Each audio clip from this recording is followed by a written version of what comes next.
So cutscenes is a weird thing in game development. Not a lot of people do talk about them, but I find them kind of interesting since I am interested in games that are very gameplay focused. I don't like the games with the cinematic cutscenes, and since I am developing a bunch of games, not just one, and I'm trying to prototype them and trying to figure out how are they gonna work out.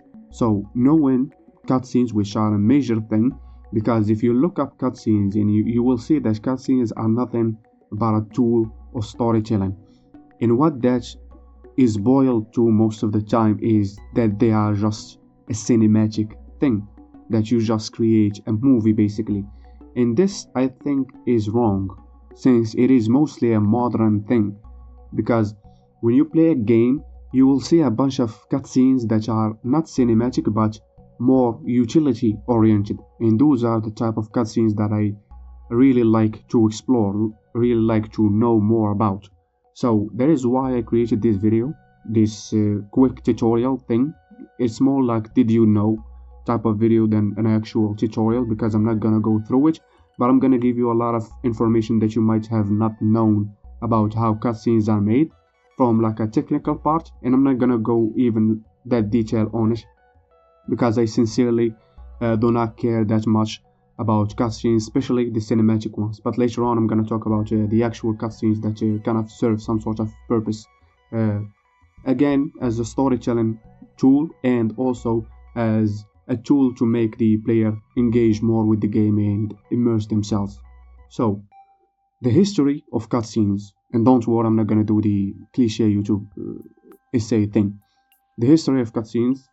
Everyone seems to agree that the first cutscenes is this one that you see in Pac-Man. So you see this cutscenes that is pretty simple.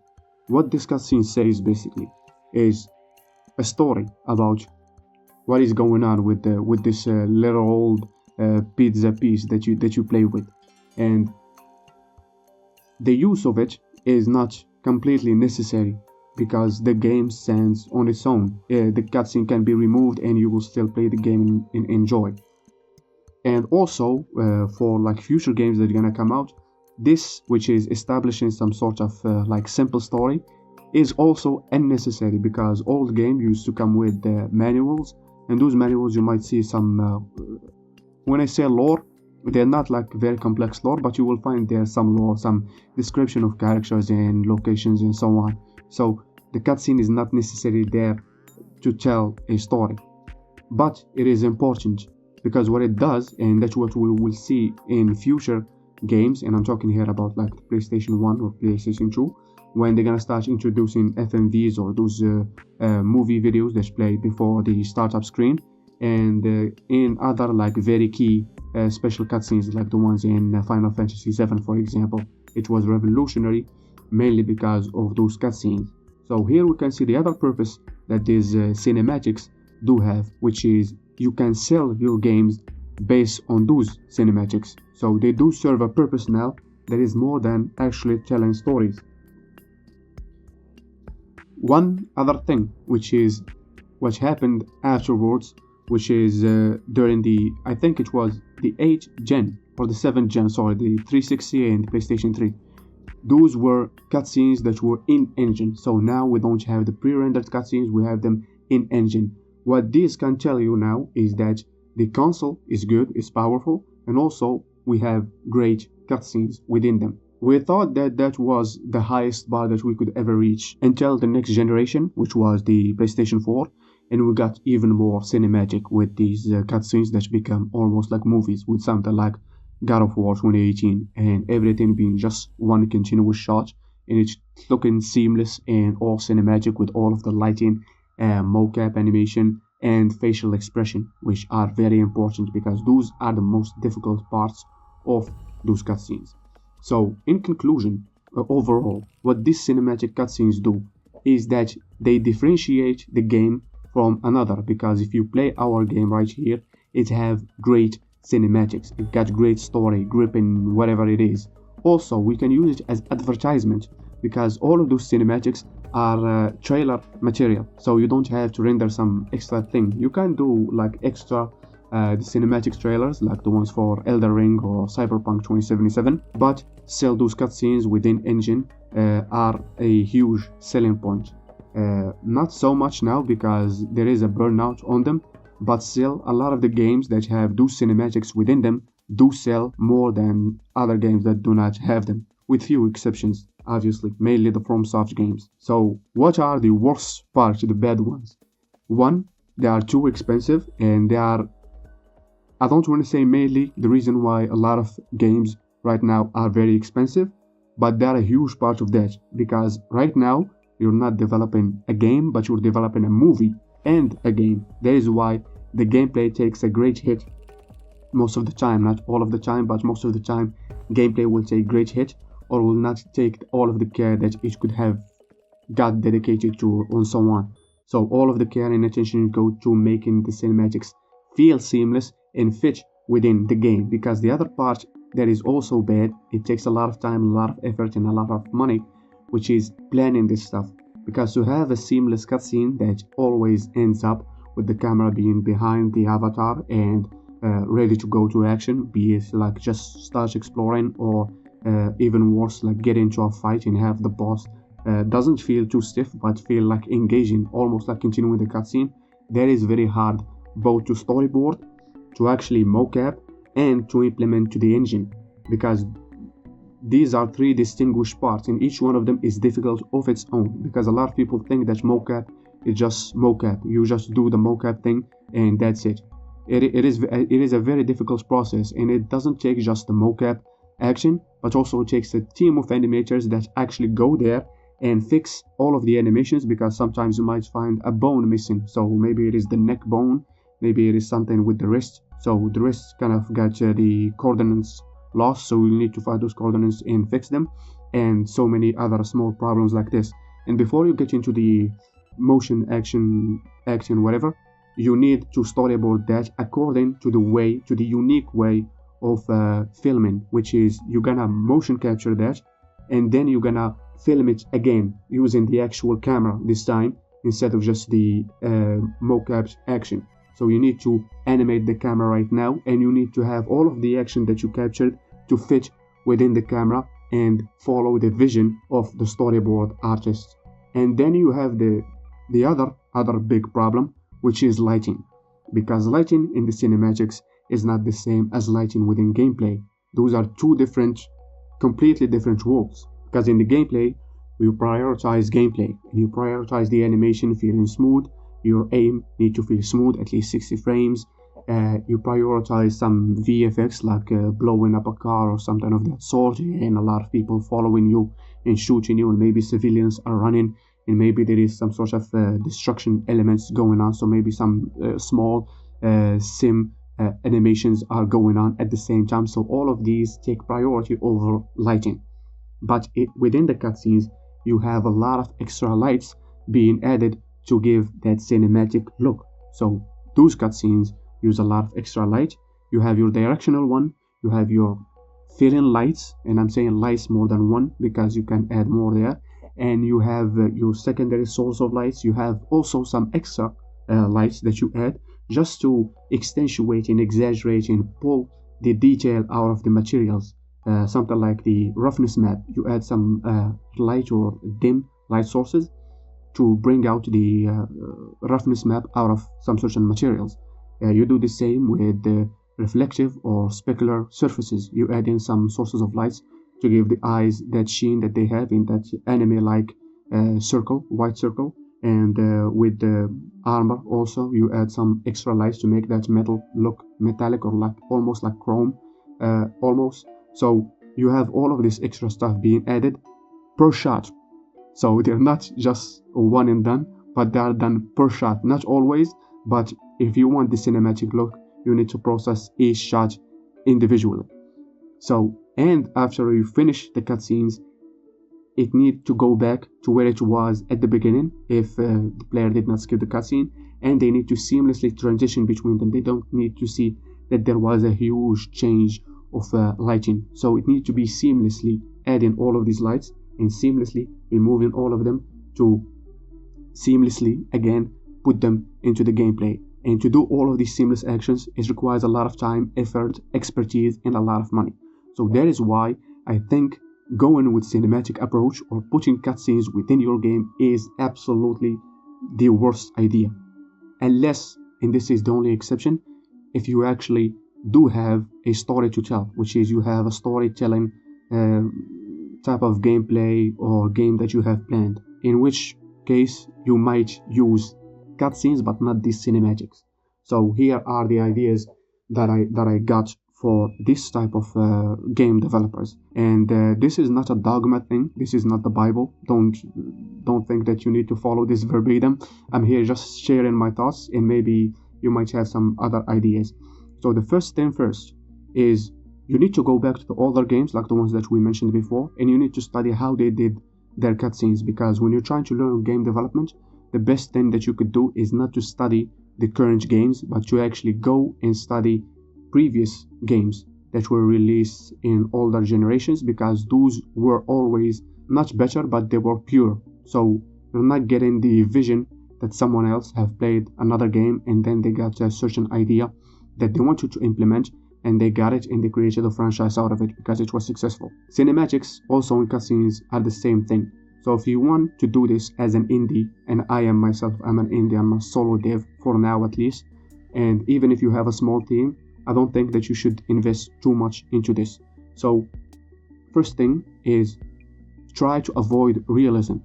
So when you go with a realistic art style, that is a very, very red flag, because this can be another topic of its own, but realism is only good for AAA studios with a lot of budget, studios with a lot of expertise, because when you do a realistic art style, you have a realistic model of a human being. It isn't hard to come by a realistic model of a human being with realistic clothes and so on. The problem comes when you try to animate that. To boil it down and give you the best analogy or example, it's like anime. Anime is famous for its limited amount of frames.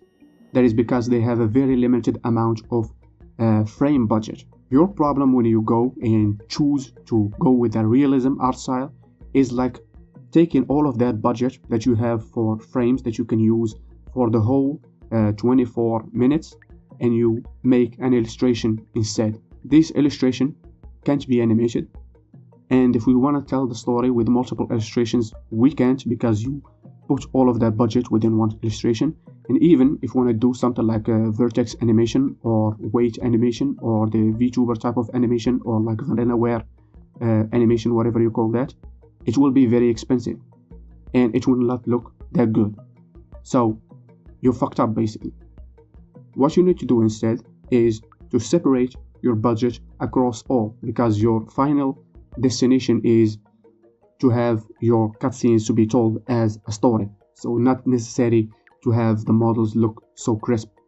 So that is one. Try to avoid realism as much as possible, and even if you want like realistic proportions and so on, try to go for a semi-realistic thing, where even if you have some errors here and there, we can take them so they won't look uncanny or look unprofessional. So that is the first problem. The second one is, it still relates to realism and why stylized you can get away with some stuff, is with facial animations. So facial animations are a huge problem. Facial expressions as a whole, the face as a whole, I'm talking here, when I say the face, think of it as the mask on top of your face. That is the most complex thing to draw, to paint, to sculpt, or to animate. That's because you open your eye looking at a face. And since then, you are trained, you grow up looking at faces and training to recognize all of the small minutiae, recognize all of the signs, all of the signals that are being told to you throughout those faces that you're looking at in your entire life. So you are pretty familiar with what faces look like, and not just you, all of us as human beings at least.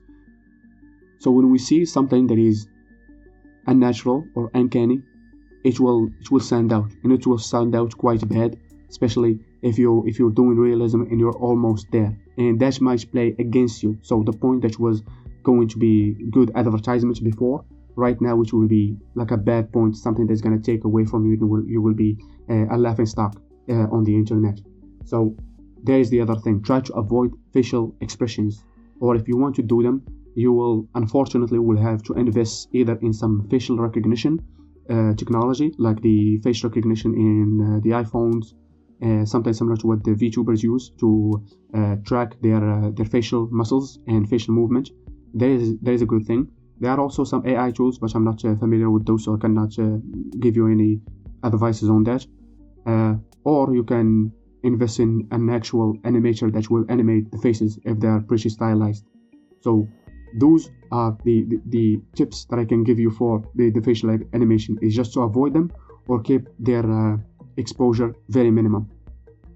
One other thing that you can use with facial animations is to use the help of a bunch of other stuff, like using some pop-ups or some speech bubbles that have some expressions like an emojis or something like that, like the ones that they had in that dog game.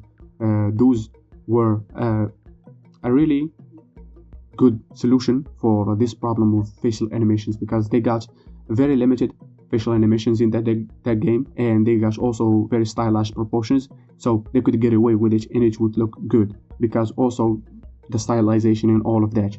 So that is why realism is a trap, and facial expressions are to be avoided for the most part. I know if you're telling a story and you want just to get into the shoes of the character and so on, you will need at some point to show their faces. So try to plan and organize and engineer the way that you're going to tell that story to only show the face and facial expressions fully and like full-on focus, fill in the frame, in few occasions here and there across the whole story, so you can save a lot on budget and headache basically. So the other advice that I want to give is, if you're not going to use these faces, you will be investing into the voice acting. So try to make the best of the voice acting to cover up for the facial expressions, the storytelling of your emotions through the facial expressions. Try to tell them instead using the voice acting. When you're coming up with your story and you're coming up with the art style and art direction, don't think of it as just one cutscenes or two. They're going to be at least an hour or more, so it is more like a short movie at least, and it's going to be a production that will take quite a few years at least. So think of it like that when you're planning all of this. And good luck with the cinematics. The utility cutscenes, and these are the type of cutscenes that are only there to serve a purpose, nothing more, nothing less. The problem with the other cutscenes that are cinematic, that they are just there for set dressing. They're not there to add anything to the gameplay experience. So what these cutscenes do is that they actually do contribute something to the gameplay experience, to the experience of the storytelling through gameplay, or in other stuff like guiding the player, for example, or showcasing something. These type of cutscenes can be like something like the introduction of a boss, for example, might be there just set dressing, some might think, but it is there for a reason, because you get an introduction to the boss and how they look and how they move and what kind of vibe do they give. And mostly you might see something like the weak points that they might have with some games like the Zelda games. You might see like they have a giant eye or whatever, or some tentacles, and those tentacles have some parts that are glowing or have a very saturated color, so you know that you need to hit those parts if you need to beat the boss. So they gave you that kind of introduction to the boss. And some other areas are just there to set up the mood of who this boss is, mainly with Souls-like games. So when you enter a room where a boss is, sometimes, not all of the time, you will see the boss and they might have like some small talk with you, and then you will start the fight. And maybe if you finish the fight, you will see another cutscene, or you might see a cutscene in the middle as they transform into their second phase. So these are cutscenes that are there for a reason. They introduce the boss and what are their mechanics and their weaknesses and so on. And if they are in the middle of the fight, they serve as that space of breathing or taking a break, as they call it, which is something that you see a lot in games, something that I don't subscribe to necessarily, which is the walk and talk sequences. You don't necessarily need them if you have cutscenes, especially if you have cutscenes that are long. And I'm talking here about action games, so cutscenes are really short, just for you to wipe your hand from all of the sweat that you've been accumulating throughout your fights, and take control once the boss finishes transforming. So you have those. You have another type of cutscene which is showing you what to do with an item. For example, Like when you pick up an item for the first time, you see your character kind of picking up the item and looking it and checking it out, how it does look, what it is, or giving some stupid dialogue, be it like, what is this, or something of that sort, or just doing some moans and grunts, or it can be something like finding a new weapon. So the character will pick that up and will test it, will do a quick reload and so on, and aim at the camera, and you can do a seamless transition from there, like the cinematic ones, and transition to an aiming, targeting kind of position of the camera. We have the narrative ones. Now the narrative here also similar to the cutscenes of the boss and similar to the ones that you showcase. Here we have something like interaction with the paintings and in Dark Souls. And I'm sorry that I'm giving you a lot of examples from Dark Souls, but those were the recent games that I have played. So my memory is still fresh with examples from those games.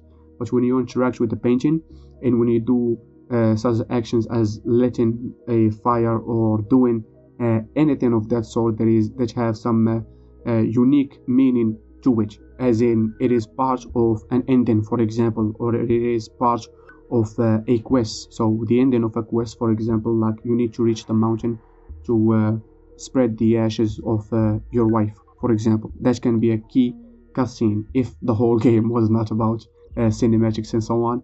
The ending cutscene will be about that. We have the last one, which is guiding or showcasing or showing the way to the player. So this might be like you entering a new arena or a new place, you beat all of the enemies and so on, and now you get a small cutscene showing you where to go exactly, and they will guide you toward the way that might be hidden or something of that sort, but they just do it in case the game is not necessarily confident with the level design and the game is not necessarily about exploration, so they just show you where to go immediately.